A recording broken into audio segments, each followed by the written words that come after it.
welcome to Making Tracks. This year at Kent and East Sussex, the policy of recreating an authentic Victorian light railway atmosphere should attract a record number of visitors. We'll be seeing more later on, but first we concentrate on main line operations and journey to the southern hemisphere, where in 1992 the last rites of working steam were being carried out over a world-famous route. For the steam enthusiast, no rail tour of South Africa would be complete without spending some time on the De Aar Kimberley line. Then work back through, okay? These are some of the sights that have made this line world famous. Fine arrays of semaphore signals and steam-hauled express freight workings such as this one, in the charge of a Class 25 condenser.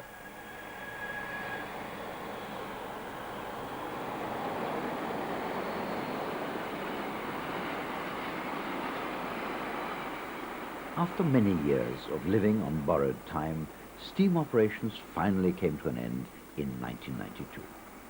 A reprieve seems unlikely, and so it looks as if scenes such as this will sadly be no more.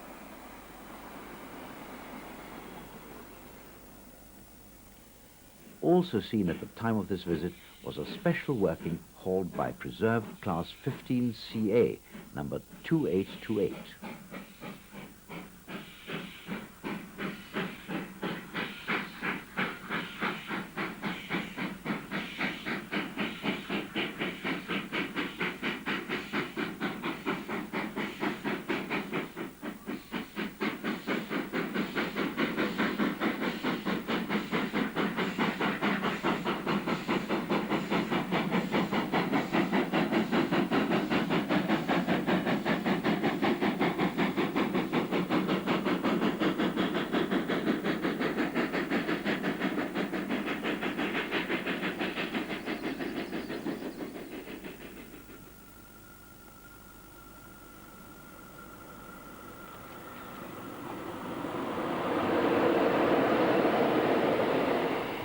The 25 condenser again, with the unmistakable whine of its fan system, one of which is in the smoke box to create the drafting normally provided by the exhaust steam, the others being in the tender in order to cool the condensed water.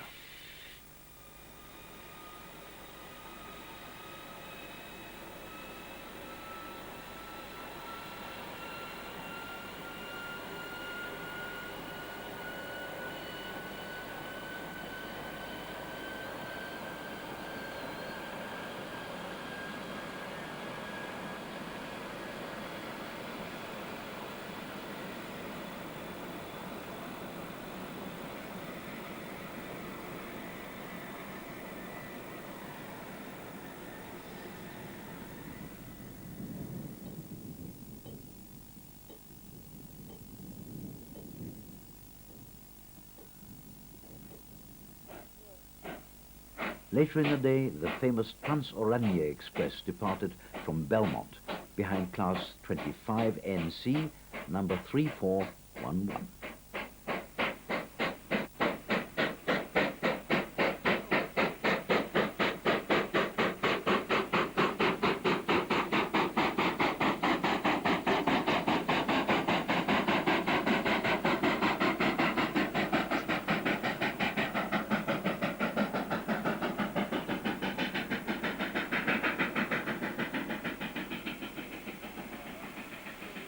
Another 25 NC, number 3441, took over the special working for the final leg to Kimberley.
steam specials should continue to run for some time. However, nothing can compare to the atmosphere created by the intensive express freight and passenger services of days gone by, which for so many years made the line a mecca for the hundreds of enthusiasts who visited the country.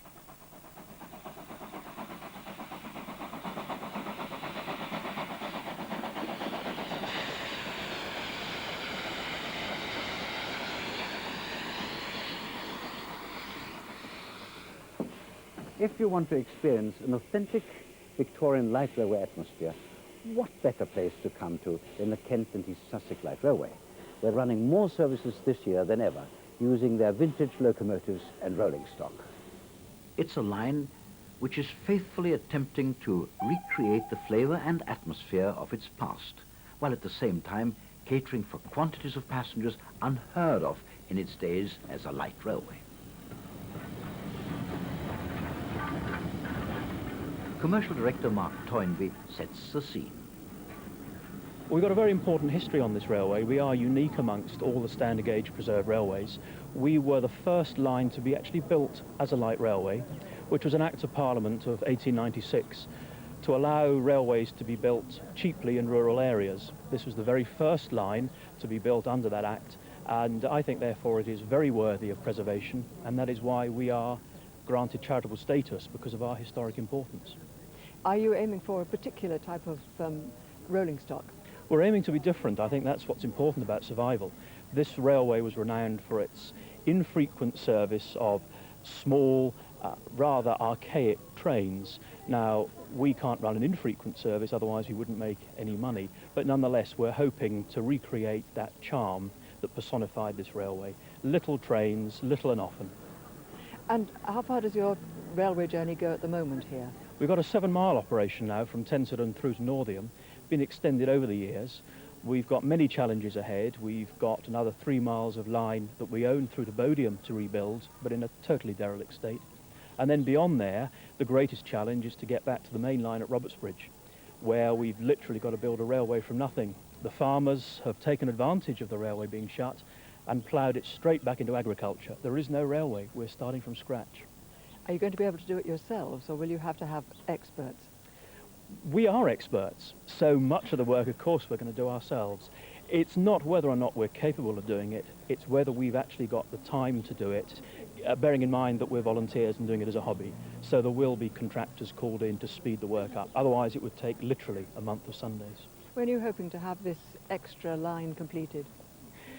We could do it tomorrow if we had the money. We're talking certainly £2 million plus, but our aim is to have the line open throughout the line's centenary in the year 2000. You're talking about money. Do you do special functions here to try and boost the money? Continuously. It costs us £700,000 a year just to run the railway without even extending it or improving it. And the challenge of raising that money becomes ever more demanding every year. We run dinner trains, evening dinner trains, Sunday lunch trains. We hire out the facilities for corporate entertaining and filming. Any option to make money, it sounds awful, but money is about survival. And the ideals of Colonel Stevens, which was running railways on a shoestring, are a fine ideal, but to pay for those bills, we've got to earn at least £700,000 a year to survive. This was one of the lines that Colonel Stevens began, didn't he? This was one of the Colonel Stevens' empire. He ran about 16 minor railways, such as this one, from an office in Tunbridge, not very far from here. He was the only Victorian entrepreneur who really grasped the opportunities of the Light Railways Act and built some 16 light railways. This was his first and his most famous. Colonel Holman F. Stevens would certainly have a big surprise if you were to see his railway today. A far cry from the sleepy backwater branch line image which typified so many of his lines.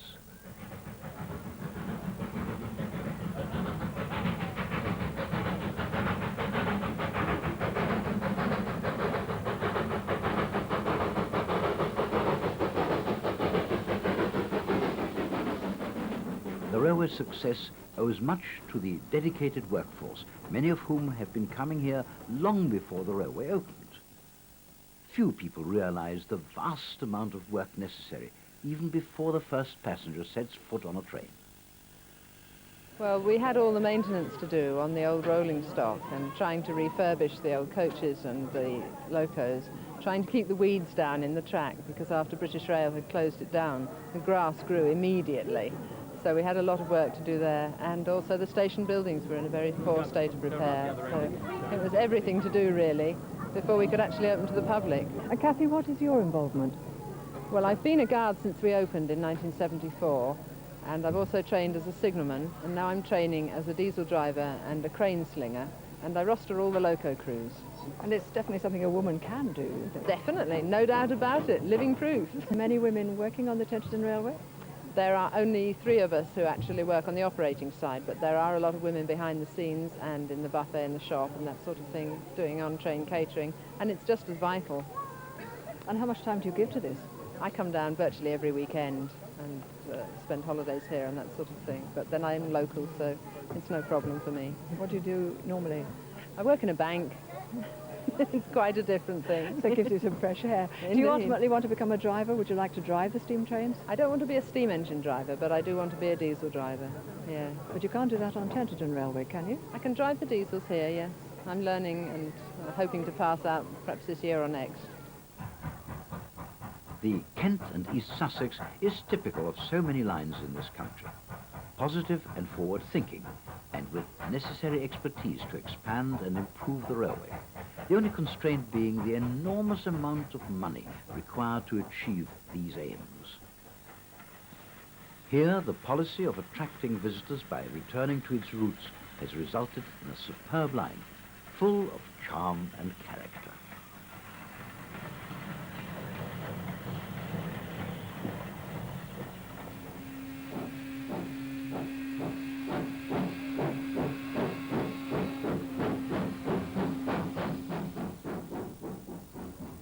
We turn our attention now to the Indian subcontinent and travel to Pakistan, where earlier this year working steam was still to be found in broad and meter gauge.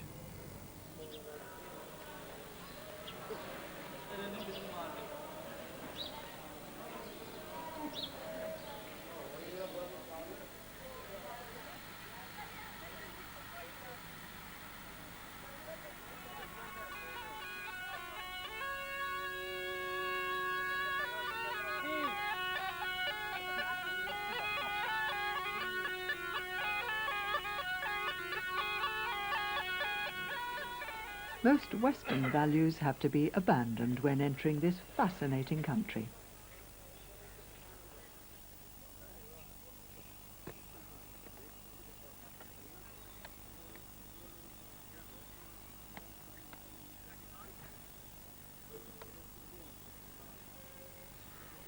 However, the lack of comfort, hygiene and privacy are more than compensated for by the wealth and quality of steam action to be found even in 1993. Fine old British-built locos, introduced here when the country was part of the Empire of India, are still working years beyond their time along many routes. The biggest concentration of broad gauge steam is around Malakwal, which also has a large depot.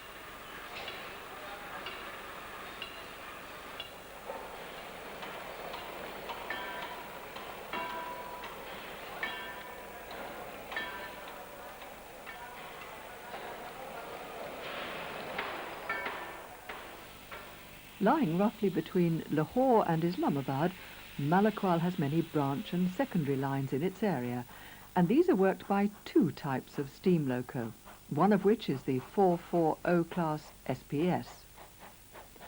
Built by the Vulcan foundry in the early part of this century, they're the last working 440s in the world.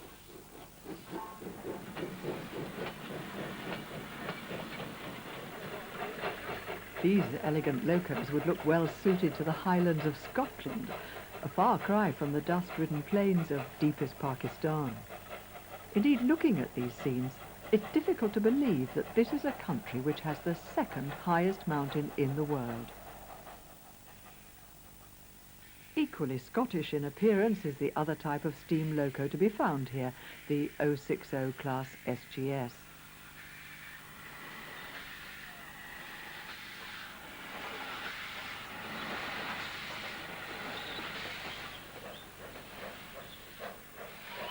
To prove that it's not all flat, one of the lines worked by these engines runs through some mountainous terrain.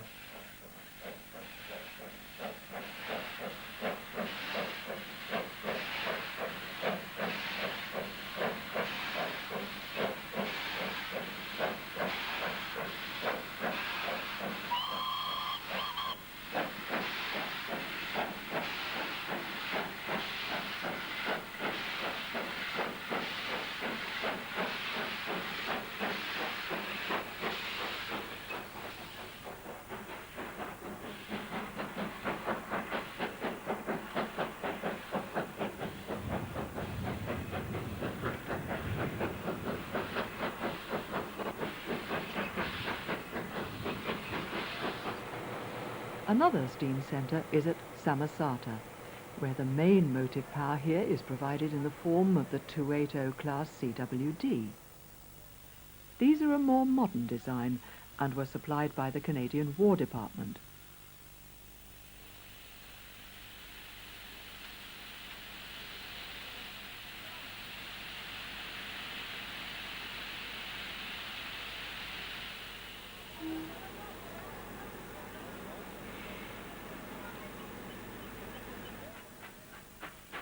One of these CWDs was given the full treatment by the staff at Samosata in order to work an enthusiast special in February 1993.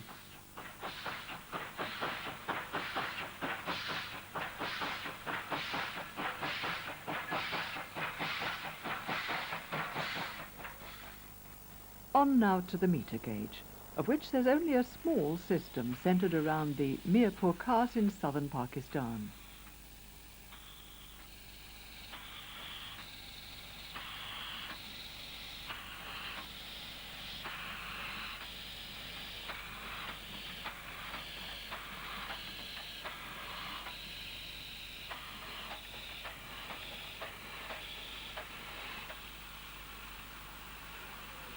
There's plenty of atmosphere at the shed there as the locos are made ready for the day.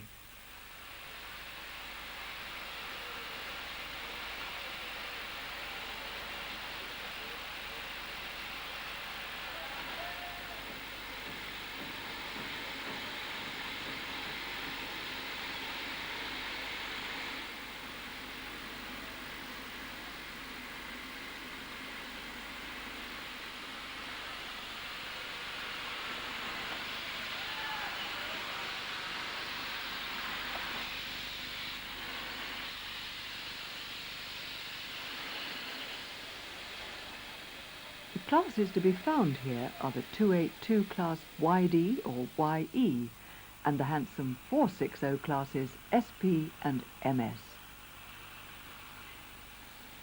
These engines struggle on bravely despite their run-down and neglected condition. One wonders how long diesels would keep running if subjected to the same treatment.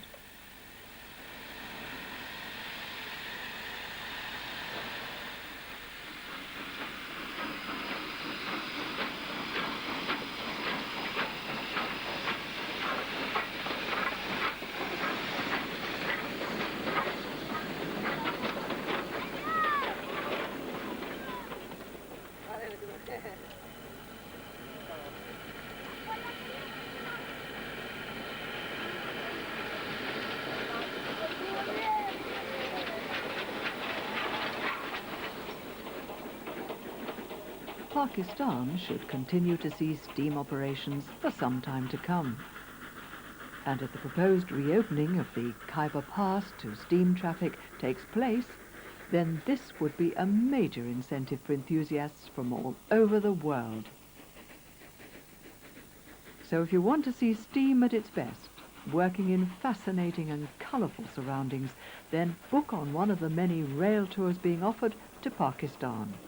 It's an experience you certainly won't forget.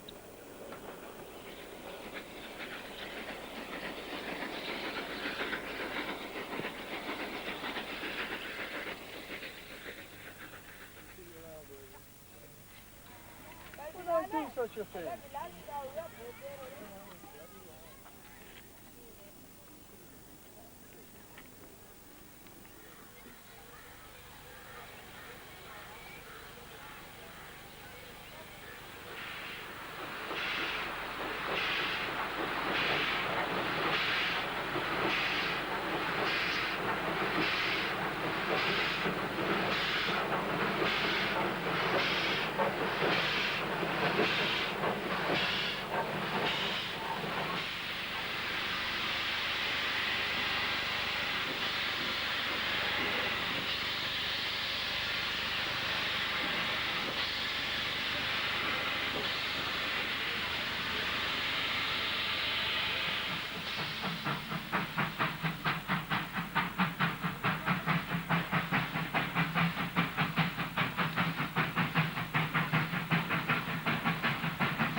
Well, that's it for this series of Making Tracks.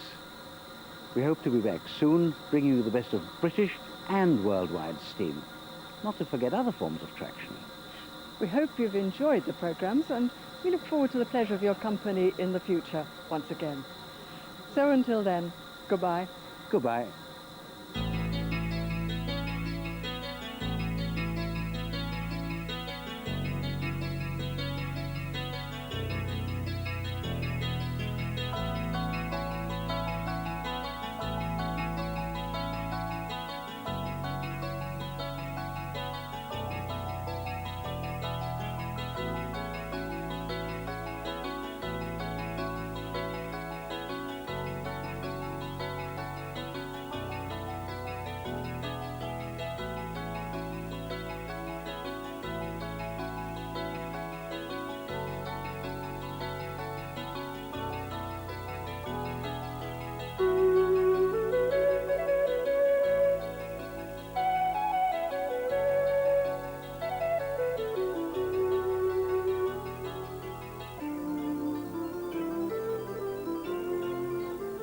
And there are more journeys and railways to explore tomorrow at the same time.